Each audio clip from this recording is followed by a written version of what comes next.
There's a quote from one of my English teachers at Lower Merion named Mr. Fisk.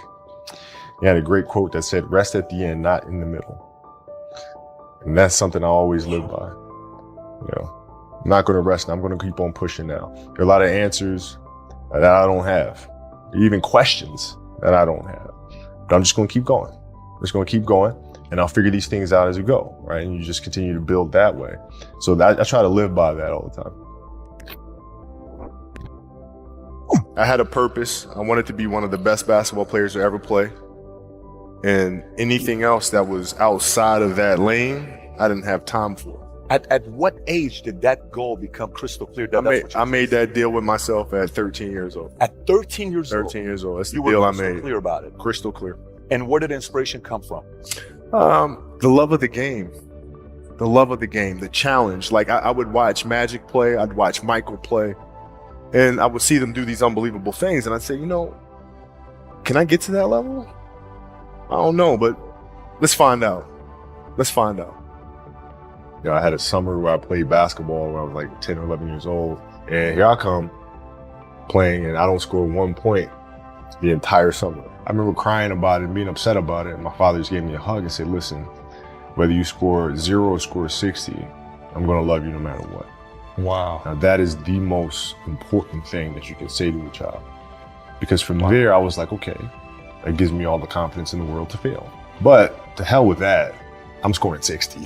From there, I just went to work. And I stayed with it. I kept practicing. I think that's when the idea of understanding a long-term view became important.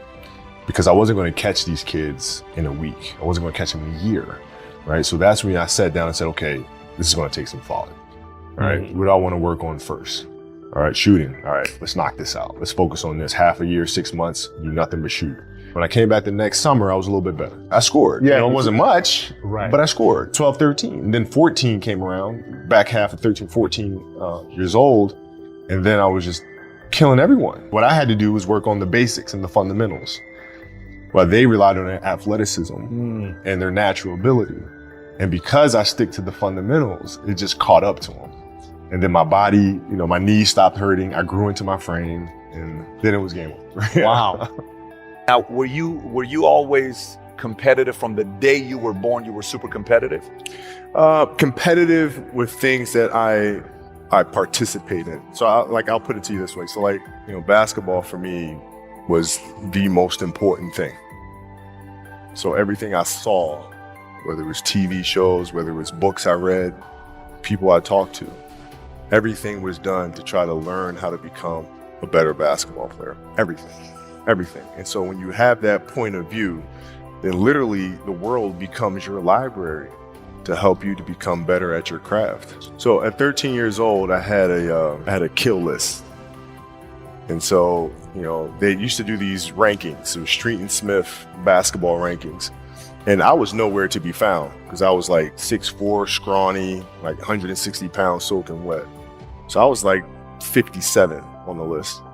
And so I would look at 56, 55, all the way up to number 1, who these players are. I got to hunt them down, right? And so that became my mission in high school, is to check off every other person, all those 56 other names, hunt them down and knock them down. So I would size you up and see what your strengths and weaknesses are. How do you approach the game? Are you silly about it? Are you goofy about it? Are you good at it just because you're bigger and stronger than everybody else? Right? Or is there actually thought and skill that you put into it? Right? And when I'd play to my weaknesses. Dude, I was working on the things during those games that I was weak at. Left hand, pull up jump shot, post game. Right? So I have a strategy. Yeah. What was really your work ethic like, and for how long did you stay disciplined?